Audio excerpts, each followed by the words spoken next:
Hotep, and welcome once again to another edition of Community Cop. My name is Noel Leader, one of the co-founding members of 100 Blacks in Law Enforcement Who Care. And yes, this is where truth and real talk occurs. I'm here with my three co-hosts, Julian Harper. Welcome, welcome. Michael Graves, a.k.a. Big Mike. Namaste. And of course, the great Father Lucas. Hotep. And we're going to go right to the program because we have so many issues that we want to discuss. As I said, as our brother, what's the brother from UAM who made his transitions? Said with James Padno. James Padno. He said, yo, brother, this is where truth and real talk occurs. So as we begin our conversation, we like to reflect, as we always do, on a very significant individual in our history.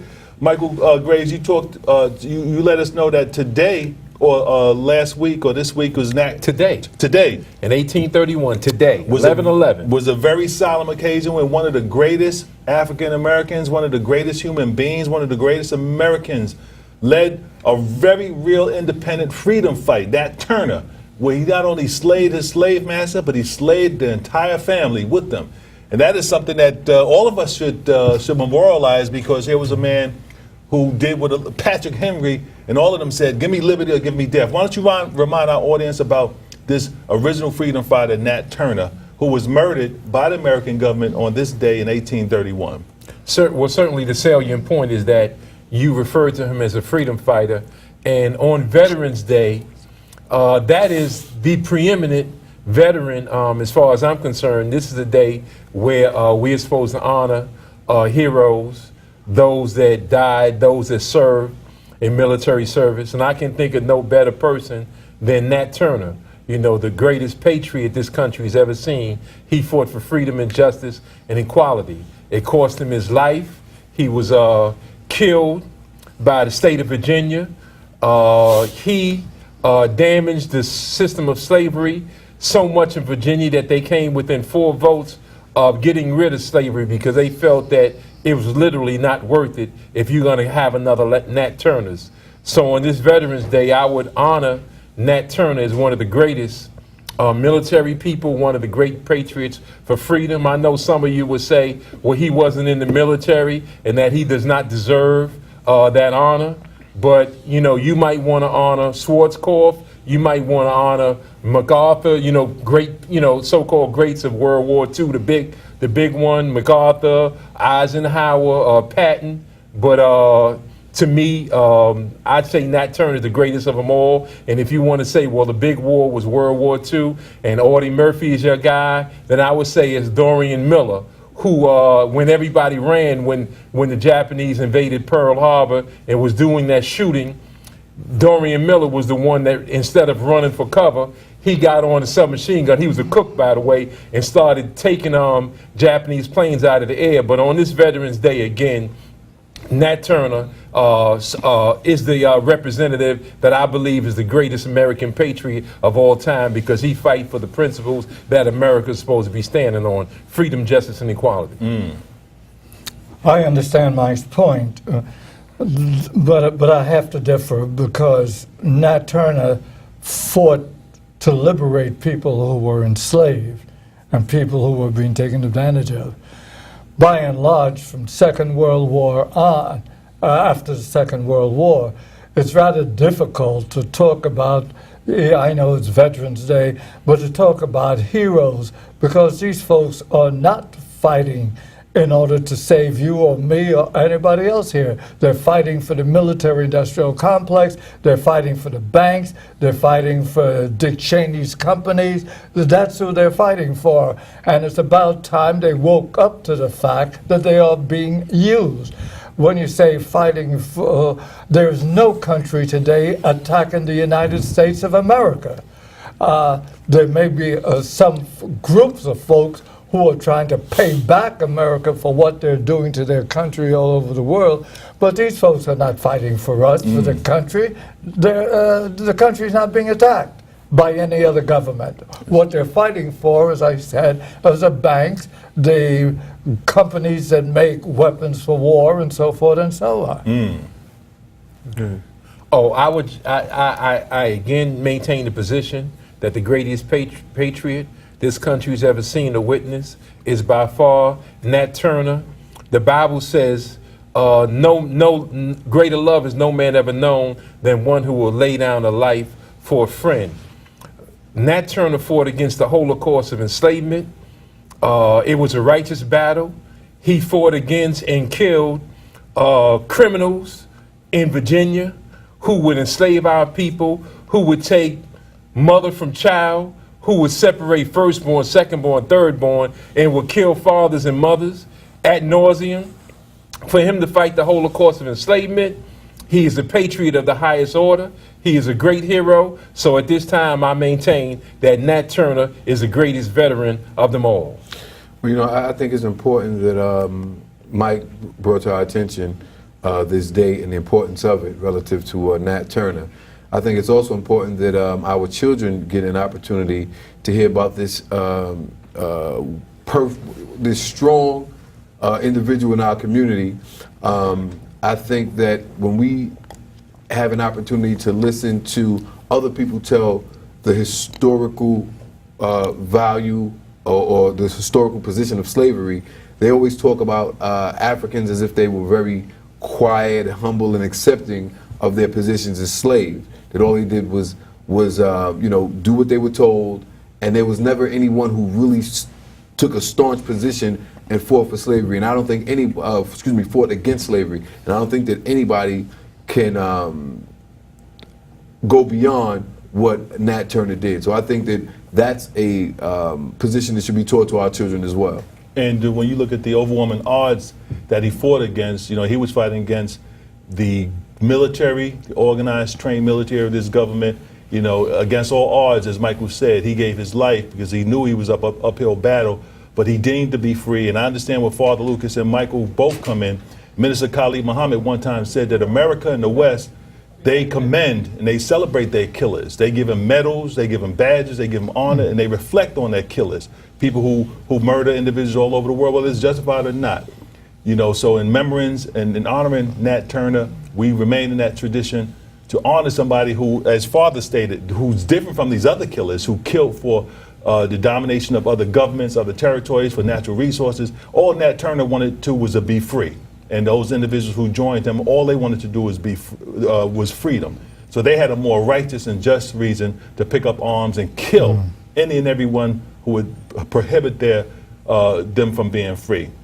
So as Mike, we thank you for acknowledging or letting us remember on this day. And just want to acknowledge something Julian said before the show. Real quick, brother. That God gave him that message, that was just not something he did. God inspired him to do that. All right. All right, the first topic of the day, as we talked about last week, Election Day, last Tuesday, brought in a new Republican power, not only national, but also in the state of New York.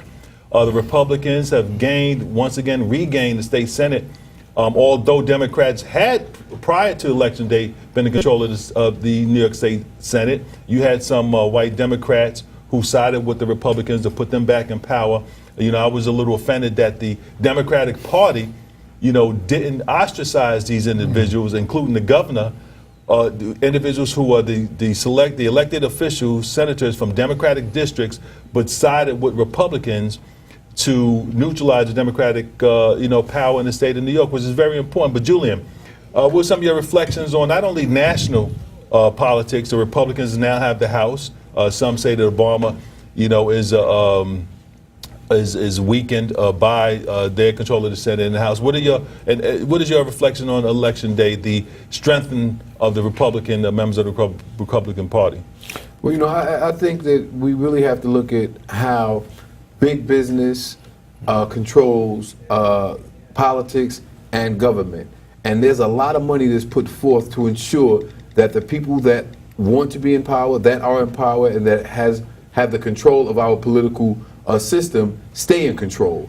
I think it's very important that the electorate start to really pay attention to how the electoral process is run, how their desires and goals are not being met by, or needs rather, are not being met by the people that are in elected office. And we cannot continue to allow political parties to dictate how we utilize our vote. Now what's happening is that we're not voting in our interest, we're voting in the interest of a political party that's not benefiting people in collectively, or the collective electorate.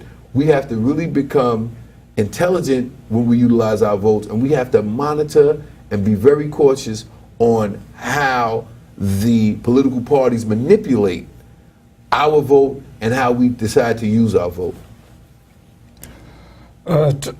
Two things you pointed out in regard to the state.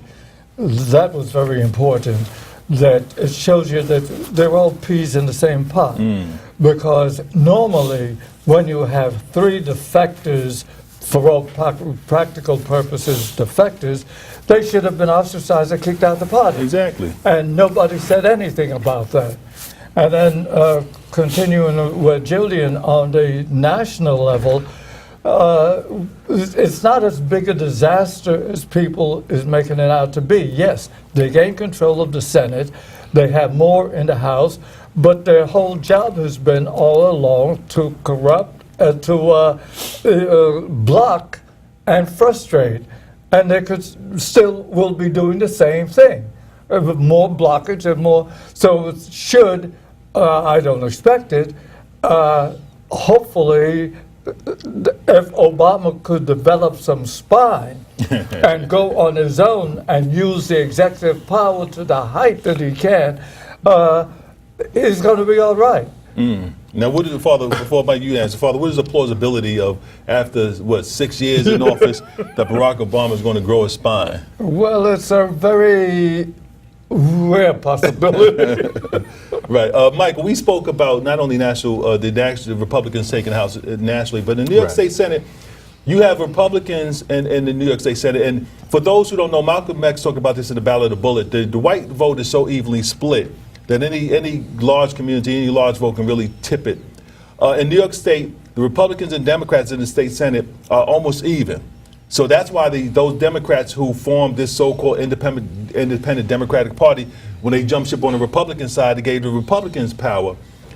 So these Democrats left you have a large contingent of black and brown state senators who had some influence because they have a lot of senators who have tenure, but these white so-called Democrats jumped to empower Republicans. Right. And your governor, he really wasn't forceful enough in organizing against these cats who, as Julian said, violated, their own political party, their only political party.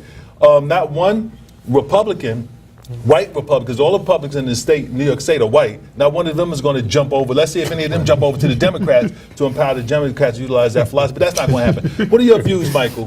Why didn't your governor, somebody who I'm pretty sure, why did your governor, why was he so passive and all the other white Democrats so passive in terms of repudiating these individuals to empower Republicans? Well, certainly he has the power to lambast members of the Democratic Party. He has the bully pulpit to do it, and certainly, bully pulpit is a term that that Theodore Roosevelt invented, and certainly he coined that phrase, and it's apropos in this particular case. However, when you look at it, it's all about, when all is said and done, white supremacy on a local level as well as on a national level. When you see a situation where it's about white political empowerment, it's about white supremacy. So on this local level, when all is said and done, the reason why the governor will keep a good position relative to upstate New York, because it's predominantly white, and yet he gets enough votes to stay in office from down here in the city from Democrats. The fact is, whether it's a local or national level, when all is said and done, it's about white supremacy at the highest levels. They're not concerned about party differences. And this is why in Kentucky, when Alicia Grimes ran for the U.S. Senate, she was asked at least 3 to 4 times, did she vote for and support Obama's policies? And she denied voting for him. And she's a Democrat. All of those times. And she's a Democrat. The fact is, they're not pushing aside President Obama per se. They are all undergirding white supremacy. So when a Republican challenger throws that in her face, what she's trying to exit is not President Obama, but she's trying to exit not standing up for white supremacy. So she cannot do anything that is deemed against white people, and that would be supporting a black candidate. So it's not Obama himself, it's what they look at it or what he represents, because you have to undergird white supremacy. If you're a Democrat, you have to undergird white supremacy. If you're a Republican, and Malcolm said it best in the Ballad of Bullet, that a Democrat, a white Democrat, is nothing but a Dixiecrat, and that's what you have a situation. So they're not denying Obama. What they're really doing is undergirding white supremacy, and that's what all these races are about. I just wanted to point out that Slimy Andy's behavior is no surprise. Slimy Andy is looking for national office.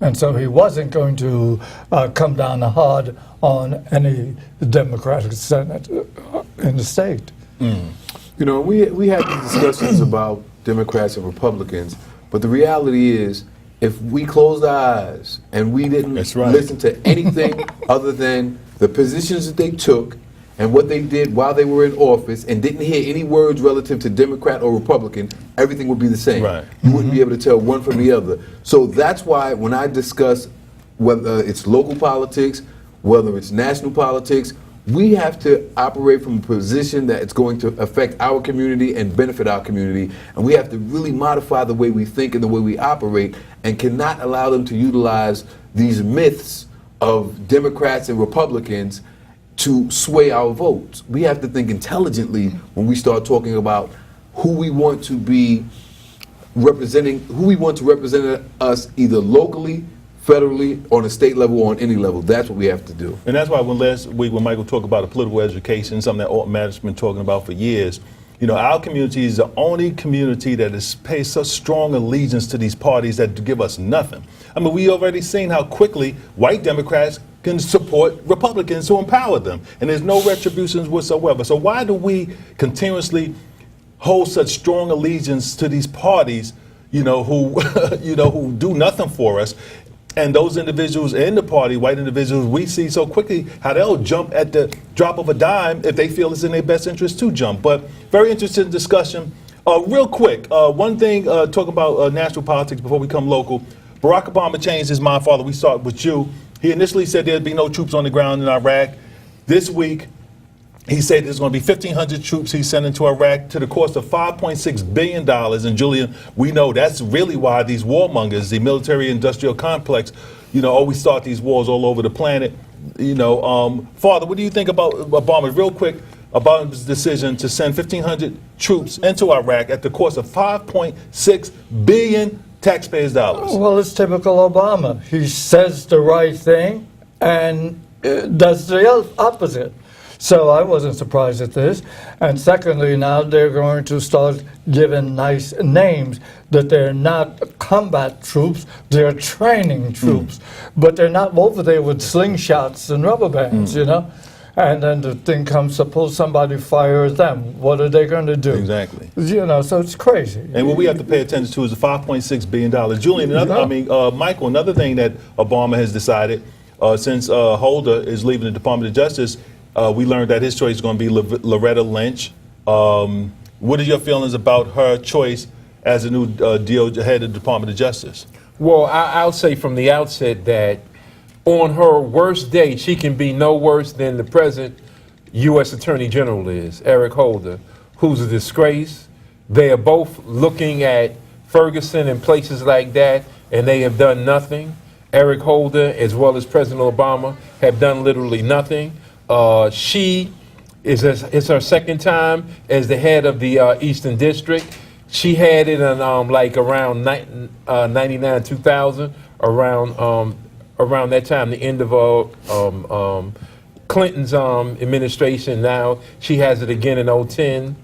And so she has had that office twice and has done absolutely nothing. Kyle Coppin, Sean Bell, so many others. You have to remember that she's in charge of Staten Island, Brooklyn, Queens, and Long Island. There have been travesties of justice, whether it's John White, like I said, Sean Bell, so many others, Kyle Coppin, Stansbury, all of these cases have occurred, in these areas, and she has done absolutely nothing. You can't live off that one thing that was obvious. The Luima, she might have been in charge during the time of Luima, but that's what Noel commonly calls a ground ball, I think is a term he uses. So because that person survived a vicious attack and was able to tell his own story. So for them to come in a case where Hines did not want to prosecute anyway in Brooklyn, it was a simple case, but she has done nothing with the litany of police murders that of record, and she would be a terrible choice. And now they're portraying that she's the great upholder of civil rights. All this is predicated on one little case that she was involved with, the Abner Luima case. She is not about civil rights. She's about civil wrongs, and she's been allowing civil wrongs to occur under her watch. And another travesty that's happened, at least in the city of New York, is the arrest of African Americans and Latinos disproportionately for marijuana arrests. Julian, as you mentioned earlier today, the mayor and police commissioner have now come forward and stated that there'll be no more arrests for low-level possession of marijuana. When we first came on the job, if somebody had a joint on them or something like that, it used to be a violation. They received a summons. After that, with Giuliani and Commissioner Bratton, with his broken windows, they started sending all of this to the grand jury to put them through the process. I remember cats used to have tape on their hand, officers, and put them in people's pocket. And if they had a residue, they were put through the system. What do you think about the announcement of the mayor and the police commissioner saying no more arrests for low-level marijuana? Instead, they're going to receive a summons. That doesn't, of course, as you stated, that doesn't even touch on the subject that no whites are getting arrested or summons, even though blacks and whites and Latinos equally are in possession of marijuana. And that's the real issue. Me personally, I'm opposed to the use of marijuana. I don't think that, me personally, like I said, I don't think they should be legalized. But I do have a problem with the abuse or the overhanded attack on African Americans for smoking marijuana and the possession of marijuana. I have a problem because it's so imbalanced when you start talking about enforcement. Right. Our community is bombarded with these senseless arrests for marijuana. As Noel stated, when we were cops and rookie cops, people would be issued summonses for it. But I found, and Noel I'm sure will back me up on this, when we were working in the streets of Harlem, excuse me, you found just as many white guys purchasing marijuana, purchasing angel dust, and Noel and I were locking them up just as much as we were locking up black guys for those, or African Americans for those possessions of marijuana and illegal drugs. But it seems now that the overwhelming amount of people who are being arrested, and I believe once they go over to this plan of issuing summonses, who are going to be issued summonses are going to be African Americans and Hispanics. So I think they really have to deal with the imbalance of enforcement as opposed to attempting to say that, listen, we're now not going to charge criminally, we're going to make it a violation, we're going to issue summonses, but that's still going to have a very, very negative effect on our community because our community is going to be the ones who are going to be issued these summons and hit with these hefty fees and fines. And so Julian, what you're saying is that there's basically two issues. There's the enforcement of possession of marijuana, which everyone's willing to talk about, but the disproportionate enforcement in African American and Latino communities is something they're not talking about. Exactly. They may mention the stats. All right, this is good. We don't feel that people should be arrested. I don't think people should be arrested for low amounts of marijuana and put through the system. But also, how come whites who equally, and all statistics prove this, use marijuana, possess marijuana, how come there's no enforcement in their areas? Father, what are your opinions on this subject? No, I think y'all summed it up real well. I think that as far as not criminalizing them, that's a good step. But I think in terms of how it will be enforced, it will be a cash cow for the city, and most of the money is going to be coming from black and Latinos. And these are hefty. The first fine is $100, and then it goes up from that. It's just like the political upmanship in regard to lowering the speed limit to 25 miles an hour. Well, in the last days, I've been doing 23 just for the heck of it, and folks have been passing me as if I was standing still. But I bet you a lot of this enforcement is going to be in the black community again, and where it's going to be also, in addition, maybe it will add some safety. I hope it does, but it's going to be another cash cow for the city when they start handing out these summonses. Well, Father, stay here with you.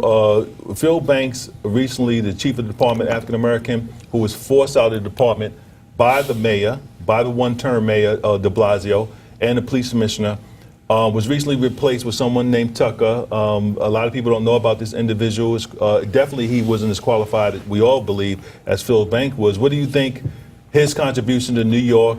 I believe it was just a patsy choice, a hand-picked choice. I think Bratton wants anyone he's uncomfortable with, who's strong, out of his administration, the individuals who are going to kowtow to his will, that's what he's going to pick. What do you think about his choice for first deputy commissioner? I don't know too much about Tucker. The story is, however, that de Blasio suggested that Bratton do not appoint Tucker. But it's very interesting. It shows you the politics, as Giuliani says, local and federal. Right. The day was the White House called and gave him a good bill of health and said he'd be a good choice. And apparently Sharpton had something to do with this. Now, how in God's name is somebody like Sharpton has access to the White House? It looks as if de Blasio is kowtowing to him. And so I couldn't have too much hope for a Tucker when I saw the strings being pulled and how the decision was made. Well, he's been involved with several past administrations, going back to Edward I. Koch administration and others. He's an inside man. He's been involved in some intelligence gathering, as well as he's the perfect inside guy. And Bratton would require and want a person like that who's a real company man that will go along with his policies and to the letter. And so he's the perfect inside guy, and that's why he picked him, as opposed to Banks, who we would not want to see in the powerful position as chief of the department. And you know, one of the things we have to remember, and I would dare ask anyone who wasn't a member or who hasn't been or have a family member that's part of New York City Police Department to tell me who was the last first deputy commissioner and what has he done.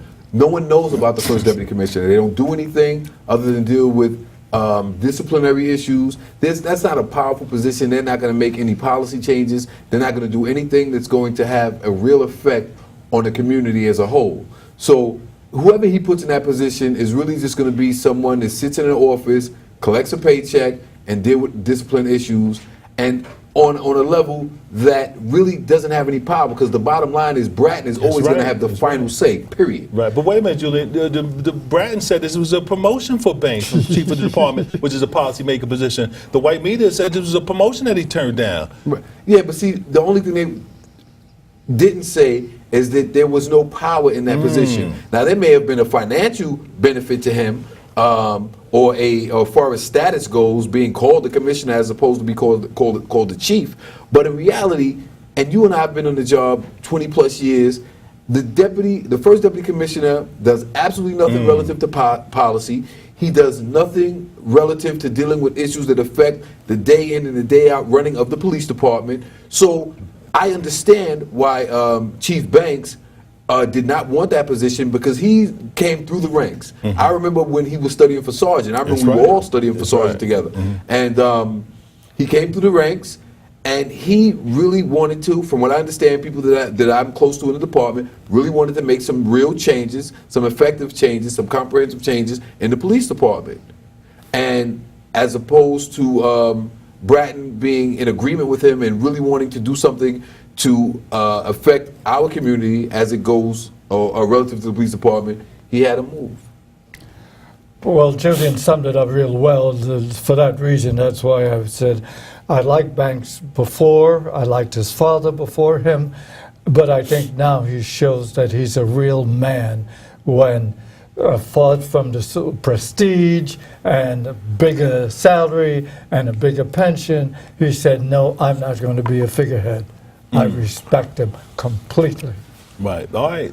Before we go to the telephones, we have the number up there, so we ask you to call in. There's a strange phenomenon as we go into international politics in Zambia, an African country that now has a white president. And this is after independence, so we're not talking about during the colonial era. Why don't you explain some of that phenomenon to our audience? A white president in 2014 in the African nation of Zambia?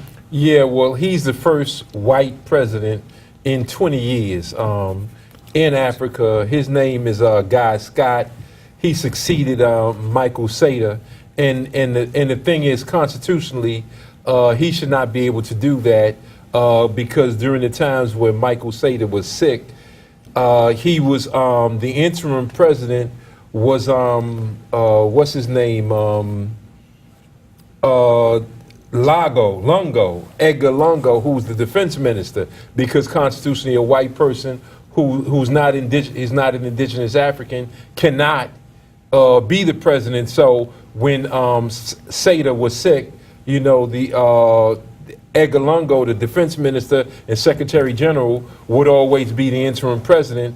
But more so than him being the interim president, he's now dismissed the defense minister from his official position, and this is why there are demonstrations going on all over Zambia, because Lungo is in position to be the next president, and this guy Scott knows that, so he dismissed him from his official position to get rid of the opposition, because he knows that all the indigenous Africans want Lungo, as well as Sata's son, who's a mayor right now, wants him to become president. So you have two black men that are in positions, that are in a position to be president, and the white person just removed the strongest of them right away so that he can be president. But constitutionally, since he's from Scotland and his parents are from Scotland, he's not an indigenous African, he can't hold that position, but he's going to try to change things and get rid of people to solidify his position as the ongoing president, which in 3 months is supposed to change hands. You know, I almost wanted to cry because 25, 30 years ago when I was in Zambia, we had a strong president, and the folks knew where they were coming from. We had one of the strongest African bishops, Bishop Malanga, who took on his fellow bishops for their cowardice when they saw some of this development that Mike was talking about. This did not happen overnight. This was being developed all along. And to think that I went there in a strong African community and country, and to have this. All right. So that'd be interesting, Michael. We're pretty sure that you'll keep us abreast on some of the ongoings in the nation of Zambia, who seems as if they're returning back to colonialism. You have a lot of strong black leaders. Mugabe, I'm glad to see He's under attack too. that he's still holding on, even though he's under attack by European governments and in the United States. Oh yeah, That's right. The United States, who's really the face of white supremacy for the United States government. You know, so you know, that's something that's a little alarming. We can't see whether or not we have any calls on the line in the back room. So can you let us know, as I quickly discussed, you know, because of the Freedom of Information Act and the declassification of a lot of records. Yesterday I was watching CNN and they was playing Alderman tape, who was one of the officials of President Nixon, and President Nixon had nominated Robert Byrd, Senator Robert Byrd from West Virginia, for the Supreme Court because he was a member of the Ku Klux Klan. And it was kind of amusing to hear President Nixon, one alderman, saying that President Nixon wants somebody on the Supreme Court because he's a member of the Ku Klux Klan. Now, I know that was baffling to some of you guys because y'all would never think the president would do such a thing. The declassification of all of these records, Father, what do you take of it? You know, It's interesting, but nothing is going to be done. It's just giving us the information of what kind of crooks and SOBs we're dealing with in government. It's like when Reagan call Thatcher, Right. Precursor of Hillary Clinton, and not to say they did wrong in the invasion of Grenada and the murder of Maurice Bishop, but I failed to inform you ahead of time, and that was an oversight. I'm sorry, because as you know, Grenada was part of the so-called British Commonwealth. And yeah, that's another thing, you know, that's why I think it's so poignant when we talk about the media, we say the white media, because the white media, when I watched that report between the conversation with Thatcher and who was the head of England, Prime Minister of England, and Reagan, how they focused on the chummy relationship that both of them had, as opposed to the fact that President Reagan was acting like a colonizer, invading a sovereign country, a sovereign president, African president, which resulted in the murder of a independent African president. They don't want to talk. They didn't focus on that. And when they talked about President Nixon, all them in tapes talking about Nixon nominating somebody to the Supreme Court because one of the reasons he mentioned was because he was a member of the Klan. They didn't talk about that. They just talked about how it's interesting to hear these tapes and some of the information that's on the tapes. So that's why I say to the white media, because they concentrate on white issues and ignore issues that affect our community. Julian. You know, it's so funny. You know, you and I have always had conversations about being able to hear and being able to see. You know, there may be something totally in front of you that's clear, but because you're not open to that, you just don't see it. So it's not that they don't see it, and that's not my point that they don't see it, but that's not where their focus is. That's not their focal point, and that's not what they're concerned about. Their concerns are totally different than the concerns that we have. So when we're surprised that they don't have this major concern on those statements that were made, we shouldn't be, because they're not thinking or coming from the same perspective that we are. Well, certainly, when you use key phrases, these are code words. When you say he's a good guy in the KKK, it's only meaning that he's an upholder, one that undergirds white supremacy. So this is a code word that gives you that sort of impact, and certainly when you look at all of these races, just the discussion of the white media on Hillary Clinton, she's the de facto next president in people's opinion, so no other black person need not run. So these are all machinations, as Noah pointed out, of the white media. So we need to be aware of that, and certainly the lies. President Reagan know full well that none of the students at the medical university was in danger, and even the president of the college called the Reagan administration and told them that nobody was in danger, that the school was doing fine and well, and Reagan ignored that, sending the Green Beret Marines, the Rangers, all the special forces, as well as traditional army, you know, all of that, sent all of them in to destroy a country that had maybe 80, 90,000 people. It's a shame, and for him to be on the phone with one of its former colonizers, Margaret Thatcher, you know, the United Kingdom, England. I refuse to call it Great Britain, because it ain't nothing great about that Dust Bowl. It ain't nothing but a mud bowl. But in any event, you know, it's just a shame to see two white supremacists having that kind of dialogue, laughing, while African bodies are being killed. All right. We're informed by our engineers that we have some phone calls on the line. Hopefully everything goes smoothly. When you hear my voice, please turn down your TV. First caller, welcome to Community Cop. Where you calling from? Caller, are you on the line? Okay, we must be having some technical problems. I see the number up there. Phone callers continue to try to call in. We'll hopefully get it. Hello? Yes, caller, are you on the air? Okay, you hear me? Yes, we can hear you now. Okay, I'm from the Rockaway. All right, Queens, how you doing? Fine, thank you, brother. Number one, we must not forget, one of the reasons why the Honorable Elijah Muhammad talk about going back to Africa, because we must always remember, slavery didn't start here, it started there. And Africa is still going through trial and tribulation by the colonialism of European people. Number one. Number two, dealing with this new law about giving out tickets for smokers, weed smokers. You know, I was on the L train on Broadway Myrtle one day, and I was, you know, upstairs, and there was like 6 white cops there, and there was one white boy smoking a cigarette. They did everything in their power to to ignore him. But yeah, that was me smoking. I would have got a ticket. And then one time I had a ticket, I had to go down Lower Manhattan. The guy dismissed, but it was like 1,500 black and brown people there, but nobody white. So that's the way New York is going to try to get rich off us. Also, when it comes to the Democrat and Republican this election last week, there was no black and brown politicians of Democrats campaigning for nobody. And that's strange because when they want to vote, like Meeks and them, they're going to come knocking on my doors. Right. I'm an independent, and I'm waiting for somebody from the Freedom Party to bring up somebody we can all vote for together. Because these fools out here, these politicians, the Democrats in our black and brown community, are lifeless, shiftless Negroes. All right, brother. All right, thank you for your phone call. Next caller, welcome to Community Cop. Where you calling from? Assalamu alaikum, Kareem from Harlem, brother. Okay, quick question or comment. I just want to say, brother, I take my hat off to y'all and to our brother Nat Turner for being the brother that he was. May Allah bless him and give him paradise.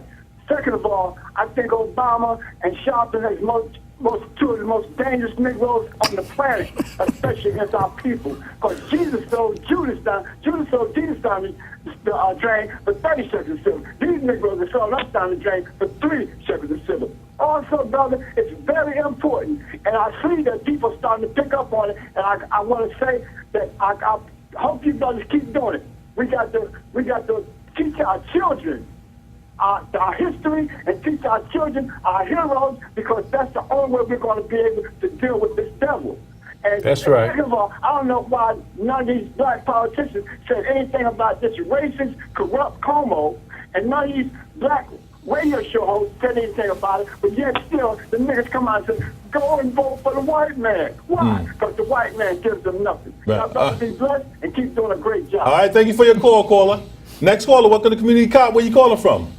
How you doing, Brother Ray? How's family doing? Hotel. I want to ask a question. Malcolm X even said it ain't a dime's difference between the Democrat and Republican. But being that these so-called Republicans has took over the House and they're supposed to be controlling everything, do you think they're going to cut the food stamp program and all these safety nets for all the poor white folks out there in the Midwest and poor white folks gentrifying all these urban cities?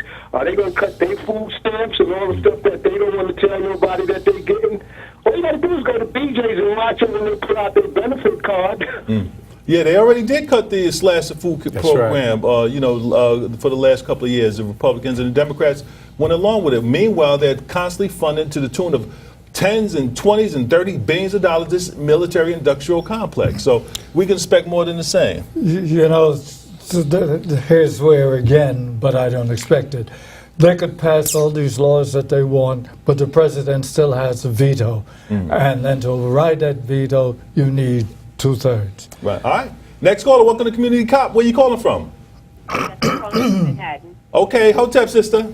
Hi. I'm calling because I love you guys. I look at you. I don't care where I am. I get home in time to see you. As a matter of fact, I've even interned for you a couple of times. Thank you. But- Love you back. Right. It's just one pet peeve I have about today. Now, you were talking about President Obama. You call him Obama. But when you talked about Nixon, you called him President Nixon. When you talked about Reagan, you called him President Reagan. I mean, I think those white races don't deserve to be called president. I'm not a fan of President Obama, but if you're going to call him president, at least include President Obama.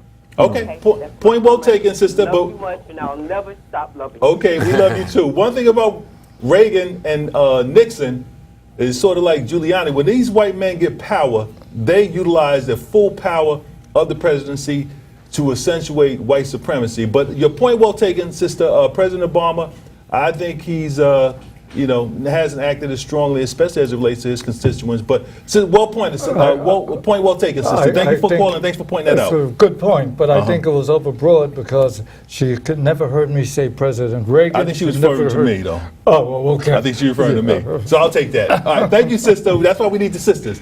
Point that stuff out. I think the callers are down. Yeah. Okay. Real quick, let's talk about in Ferguson. There's a report saying that in anticipation of the grand jury's decision of whether or not to indict the police officer involved in murdering our brother out there in Ferguson, Missouri, that gun sales has skyrocketed in this particular city. Not only gun sales, but also training how to utilize a gun. Julian, I know you're alarmed, you know, because I think you said that you was considering moving out to Ferguson, Missouri. Man, Now, what do you make of this blossoming amount of guns that are being sold in the streets of Ferguson? well, I'm not surprised. I think one of the problems is, you know, when it comes to New York, you know, we have gun buyback programs all over. You know, get the guns out of Africans' hands.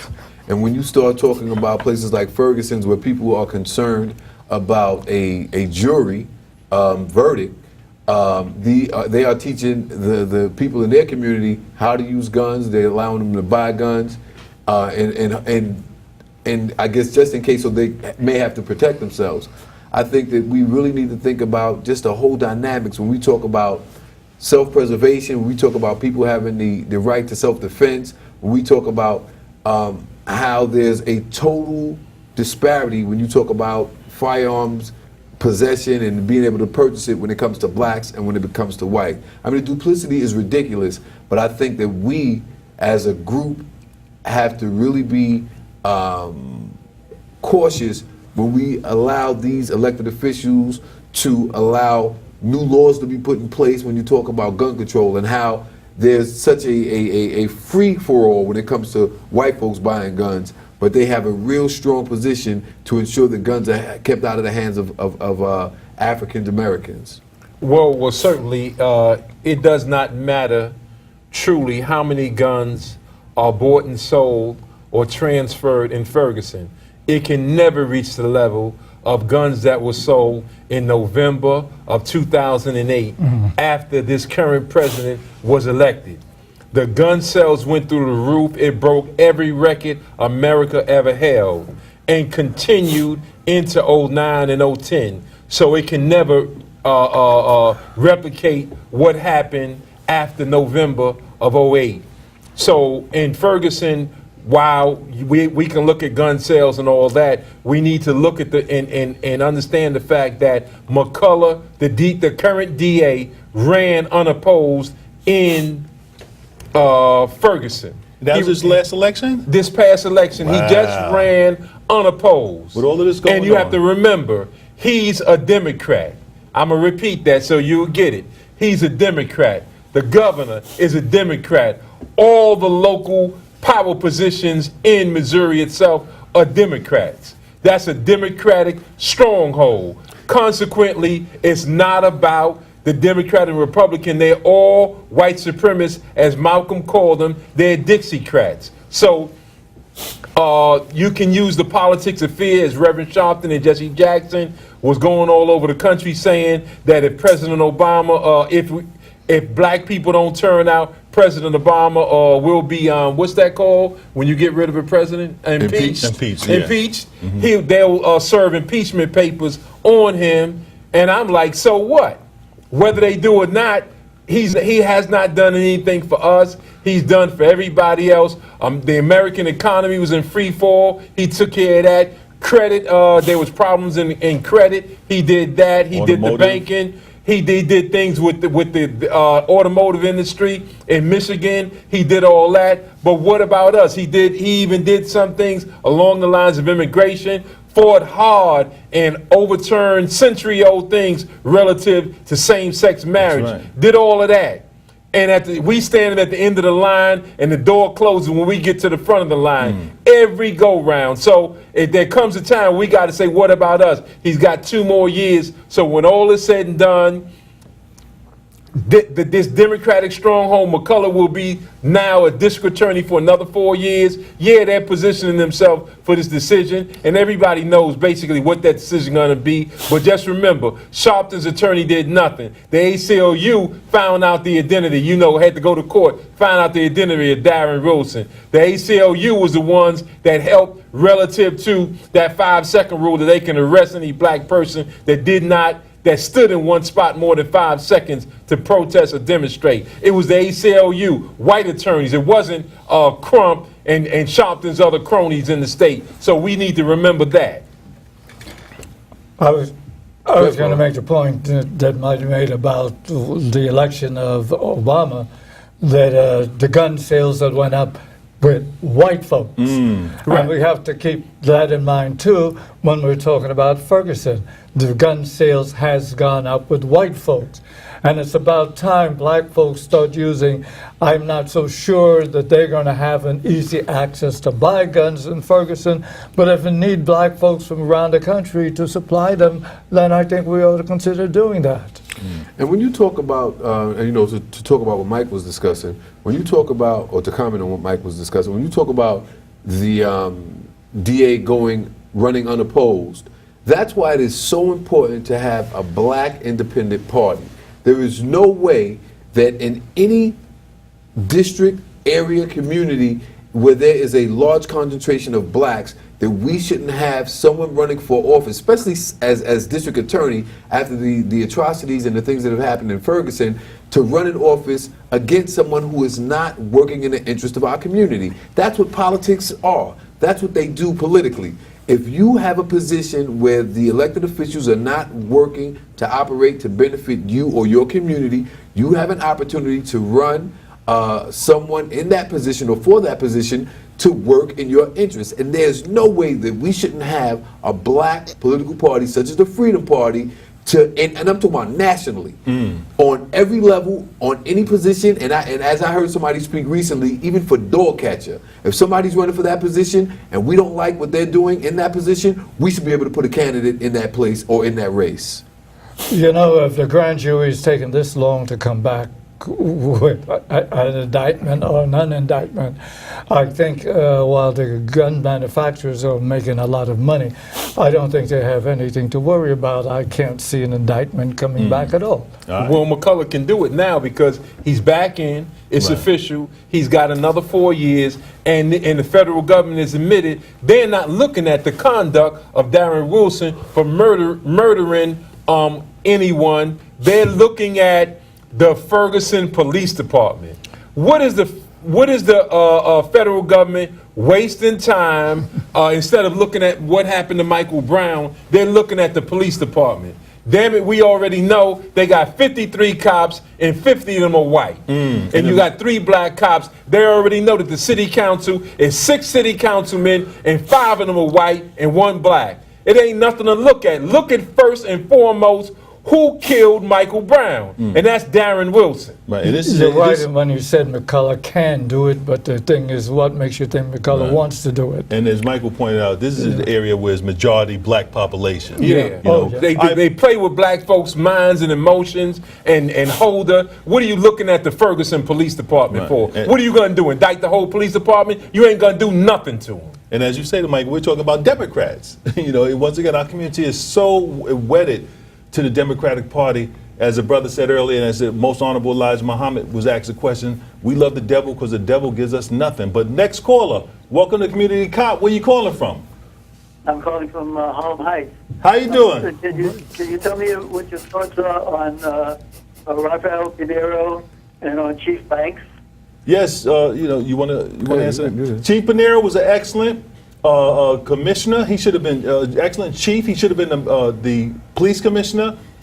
Chief Banks was excellent chief. He should have been the police commissioner.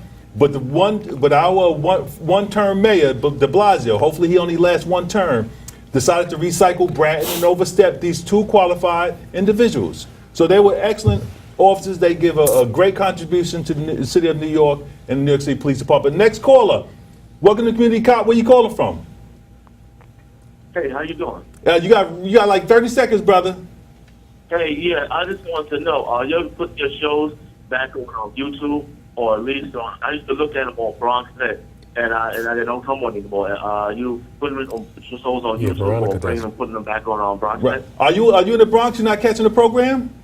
Yeah, I'm in the Bronx. I'm not catching the program. Oh, you should. You should call your cable company and complain. We should be on in the Bronx as well. Oh, okay. Yeah, only certain I carriers just wanted to know that. Or are you putting more shows on YouTube? Yes, sir, brother. Is, yeah. Yes, thank you. Thank you for your call. All right, thank you. Okay, next caller. Welcome to Community Cop. 30 seconds. Mike, are we finished? Yeah, we Hi, done. this is Keisha. I'm calling from Brooklyn. 30 seconds, Keisha. Good. I'm glad you all brought up the point about the expanded gun sales in Ferguson. And as you all pointed out, you know, with this gun buyback program that we have, it's not effective. But the people should also know that there are free courses available here in the state of New York for you to take hunter's education courses. They teach you how to get your rifle and shotgun permits and licenses. And we should really look into that. I'm always educating the community to do just that. So all of you log on to dec.gov and follow the instructions on how you can take these courses for free. Okay, excellent information, sister. Thank you for your phone call. Closing comments, Julia. You know, we have a lot of work to do politically, locally, as a community. You know, don't give up. Everybody stay strong.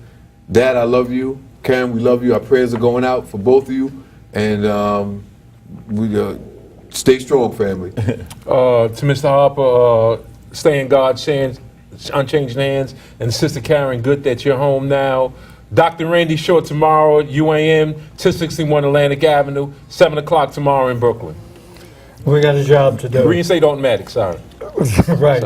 And the sister who just called, I think these programs are to get licensed to have a weapon in the house. Right. But Right. not to carry. Not carry license. Okay, on behalf of Community Cop, we'd like to thank our producers, engineers, Nolan Toppin, Sheila Berry, Veronica Kidd, Nat Woods. What's our young sister's name again? Luciera. Luciera, Little Mo. I love you. Karen and Mr. Harper, thank you. I mean, our prayers.